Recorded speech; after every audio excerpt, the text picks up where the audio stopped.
Bom dia, boa tarde, boa noite. Ó, hoje, 19/10, professor Milton, nós temos um canal, acessa o canal aí, Mate 1000 graus, tudo junto, ó.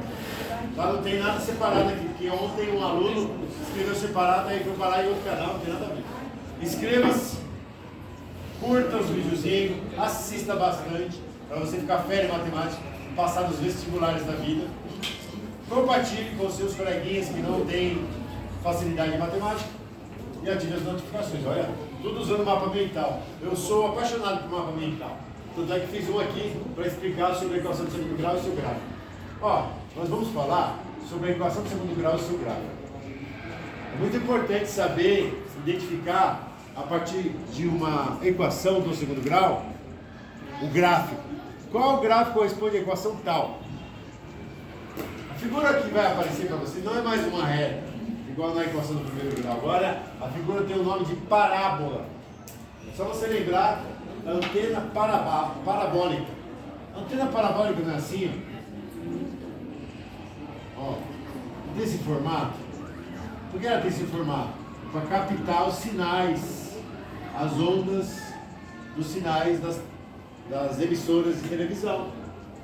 Então, esse formato côncavo, chamado de formato côncavo, ele capta com maior facilidade. E aí a antena parabólica esse nome vem da parábola, que é o gráfico que representa a função ou a equação do segundo grau. Pode ser assim, ó, concavidade para baixo, tá vendo isso aqui, ó? Isso aqui, essa parte de dentro aqui, a gente chama de concavidade. Concavidade para baixo, ó, concavidade para baixo, concavidade para cima, para cima. A gente pode ter esses dois tipos aqui. Só que dentro desses dois tipos vamos ter variações onde elas vão cortar o eixo X, não vão cortar o eixo X, vão cortar o eixo Y, não vão cortar o eixo Y. E a gente vai ver depois. Mais importante é você saber que o nome da figura que representa a função de segundo grau é parábola. Grava esse nome, parábola. Pode ser concavidade para baixo ou para cima. Equação de segundo grau, o seu gráfico, você já sabe que é uma parábola, mas a gente pode, através da equação algébrica x² mais bx mais c, identificar alguns pontos do gráfico. Então, a forma algébrica da equação, essa forma aqui é completa, tem todos os termos, ó, tem o A, o B e o C, que são os coeficientes da equação do segundo grau. Pode faltar, professor, algum desses termos? Pode. Só não pode faltar o A. Pode faltar o BX, pode faltar o C, pode faltar os dois, mas o A não pode faltar. Cada termo tem uma função no gráfico. Ó. Cada termo, o A, o B e o C, tem uma função no gráfico. O X também, tá? O A, o B, o C e o X, todos eles têm funções no gráfico. Vamos aprender a função dos coeficientes primeiro. Depois do X, que é a raiz, a gente vai falar na sequência. Olha só, cada termo tem uma função.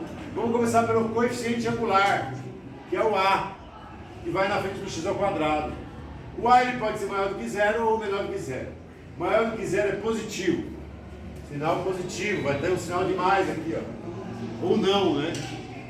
Sinal de mais eu coloco se eu quiser. E ele pode ser negativo, vai ter um sinal de negativo. Como é que você fica quando você toma um sinal positivo? Como é que você fica quando você toma um sinal positivo? Feliz, né?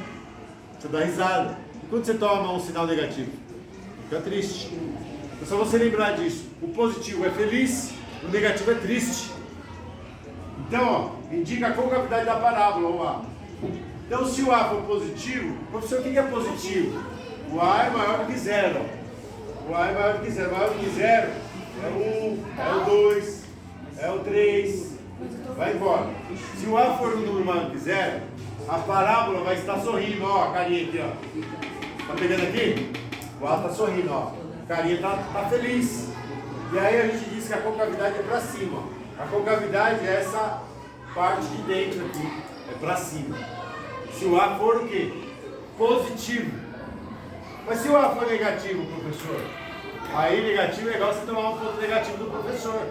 Você vai ficar triste. E aí a concavidade é para baixo. Olha como é que fica a carinha do carinha aqui, ó. A carinha do carinha. fica triste. E a concavidade é para baixo. Então, para que serve o A?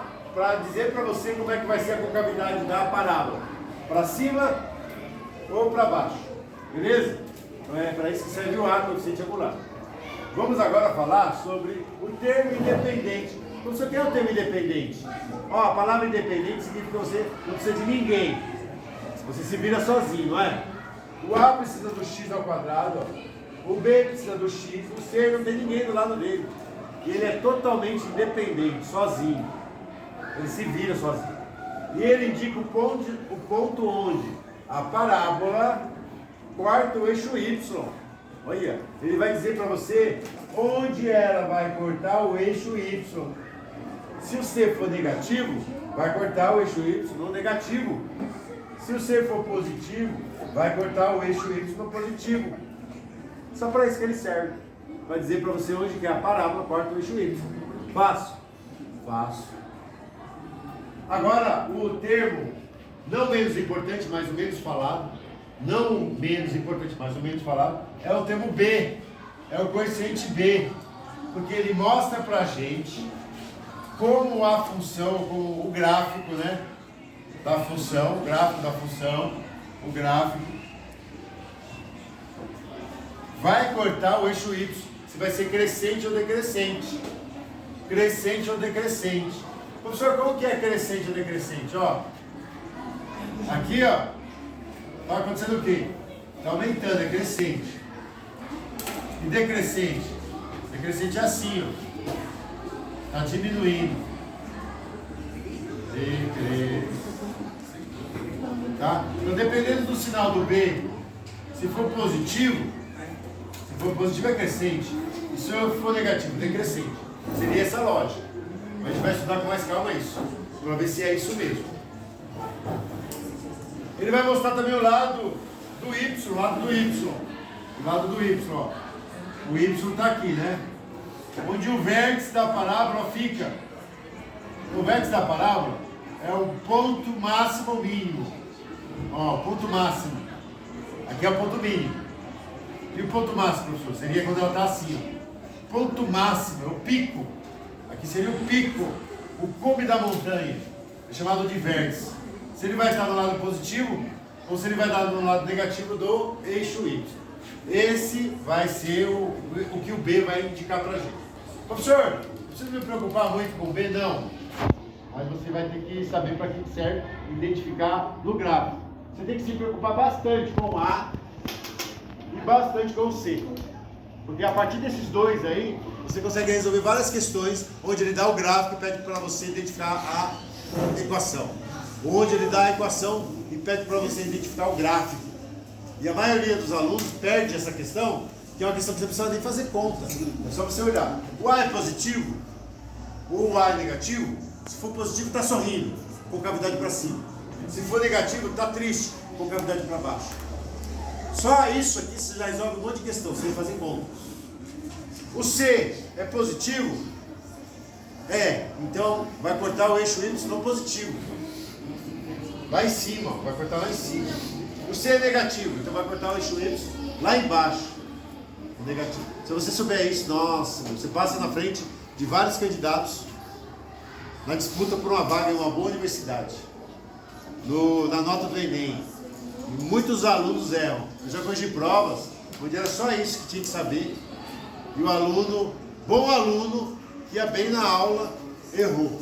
Eu falei, como é que você pode ter errado isso aqui? Porque ó, não precisava nem fazer conta, nem fazer cálculo, era só olhar o valor do A, o valor do C e marcar a alternativa. Ah, nem prestei atenção, professor. Eu achei difícil, já pulei, chutei qualquer coisa aí. Não pode chutar, essa questão não pode chutar. Tá bom? A aula de hoje é isso. Pega isso aqui, ó, dá uma revisada, anota no seu caderno esse mapa mental. O mapa mental ajuda pra caramba, porque você usa poucas palavras e você escreve através de palavras-chave, o que é importante, e ajuda na memorização. Eu gosto pra caramba de mapa mental. Falou? Um forte abraço. Até a próxima aula aí. Estudem bastante. Estudem bastante para vocês realizarem os seus sonhos. Projeto de vida, advogado, engenheiro, médico, vendedor, o que você quiser ser, você pode. Só depende de você. Bom, tchau.